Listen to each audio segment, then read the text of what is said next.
بسم اللہ الرحمن الرحیم۔ رسول اللہ صلی اللہ علیہ وسلم نے فرمایا، جو شخص چاشت کی نماز کے لیے نکلے اور اس مشقت یا اٹھ کھڑے ہونے کی غرض صرف یہی نماز ہو تو اس شخص کا ثواب عمرہ کرنے والے کے مانند ہے۔ سنن ابی داؤد۔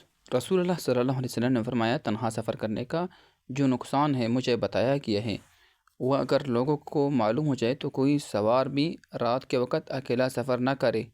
صحیح بخاری۔ بسم اللہ الرحمن الرحیم۔ حضرت عائشہ رضی اللہ عنہ بیان کرتی ہیں کہ جس قدر مجھے خدیجہ رضی اللہ عنہ پر غیرت آتی تھی اور کسی عورت پر نہیں آتی تھی، اور ان کے رب نے حکم دیا تھا کہ انہیں جنت میں ایک گھر کی بشارت دے دے، یا اللہ مجھے اتنا وسیع رزق عطا فرما کہ مخلوق میں کسی کا محتاج نہ رہوں اور مجھے دوسروں پر خرچ کرنے والا بنا دے، آمین۔ رسول اللہ صلی اللہ علیہ وسلم نے فرمایا، اپنے بارے میں خیر کے سوا کچھ نہ کہو، کیونکہ جو کچھ تم کہتے ہو فرشتے اس پر آمین کہتے ہیں۔ صحیح مسلم۔ رسول اللہ صلی اللہ علیہ وسلم نے فرمایا، جب انسان فوت ہو جاتا ہے تو اس کے عمل منقطع ہو جاتے ہیں سوائے 3 چیزوں کے: صدقہ جاریہ، علم نافع اور نیک اولاد جو اس کے لیے دعا کرے۔